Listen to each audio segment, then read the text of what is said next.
गाय का दूध विशुद्ध सात्विक है। गाय सात्विकता का पुंज है। गाय के मूत्र में सात्विकता, गाय के गोबर में सात्विकता, गाय के दूध में, दही में, घी में, सब में सात्विकता है।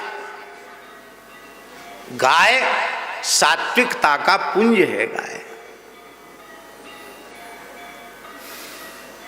पर जी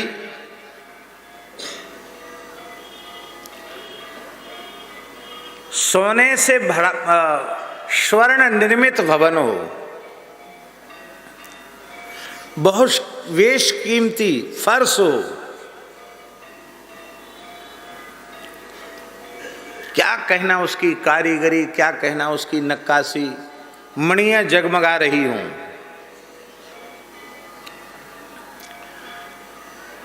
उस भवन में प्रवेश करने का अवसर मिले, तब अपने चित्त की ओर झांकना कि चित्त की अवस्था उस समय क्या हुई।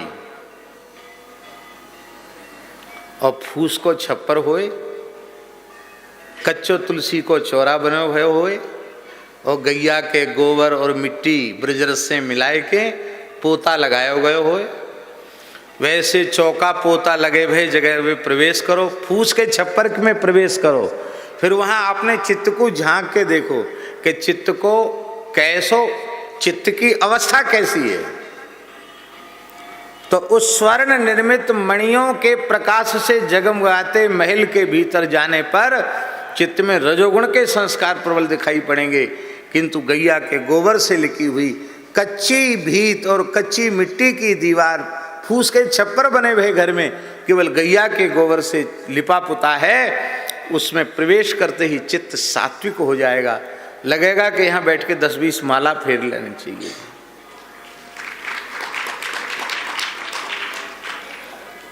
महाभारत में वर्णन है कि देवताओं को धरती के लोग पुण्य कर्म करते थे, उनको कुछ मिलता ही नहीं था। देवता ब्रह्मा जी के पास गए, बोले हम तो भूखे मर रहे हैं। क्यों? यज्ञ तो खूब हो रहे हैं, तुमको खुराक नहीं मिल रही है। यहाँ भी लोग यज्ञ करते थे, उनकी इच्छाएं पूरी होती नहीं थी, वो भी सब धीरे धीरे यज्ञ छोड़ रहे थे। अरे क्या फायदा यज्ञ करने से, फायदा तो कुछ होता ही नहीं।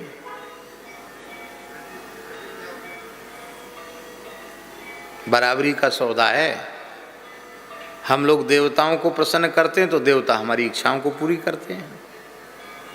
इसी को गीता जी में भगवान का परस्परम भावयन्तः,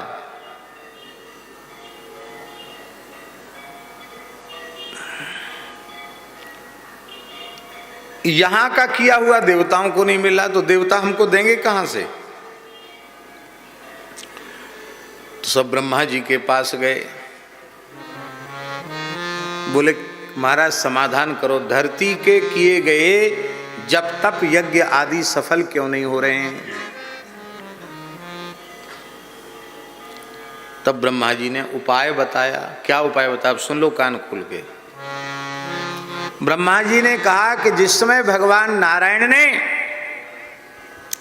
मधु कैटभ नाम के आदि दैत्यों का संहार किया था, तो उन दैत्यों के मेदा से ये धरती परिपूरित हो गई थी, इसलिए धरती का नाम हुआ मेदिनी। मेदिनी इसलिए नाम हुआ क्योंकि मधु कैटभ असुर के जो शरीर का मेदा है, चर्बी, उससे ये पूरी धरती परिपूरित हो गई थी, इसलिए धरती का नाम मेदिनी हुआ। तो असुर की चर्बी से दूषित होने के कारण इस अपवित्र धरती पर किए गए शुभ कर्म सफल नहीं होंगे। इसका उपाय एक ही है कि पहले गैया के गोबर से चौका लगा दो, और चौका लगाने के बाद फिर उस पर पूजा पाठ कर्म कांड करो, यज्ञ करो, तो पूरा सफल होगा। अब बताओ कौन कौन पहले गैया के गोबर का चौका लगाता तब पूजा शुरू करता है? ये सब छोटी छोटी बातें, लेकिन लोग समझते नहीं, ध्यान में ही नहीं।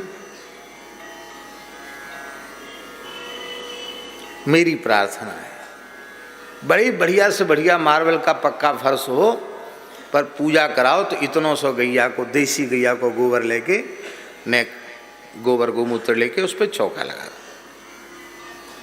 फिर उस पर चौक पूरो, आसन बिछाओ, कछु करो। पर गाय के गोबर के स्पर्श से भूमि पवित्र होती है, उसका संस्कार होता है। उस संस्कारित भूमि पर जो कुछ आप करोगे वो सफल हो जाएगा। ये गाय के गोबर की महिमा है। इस मेरे श्याम लगो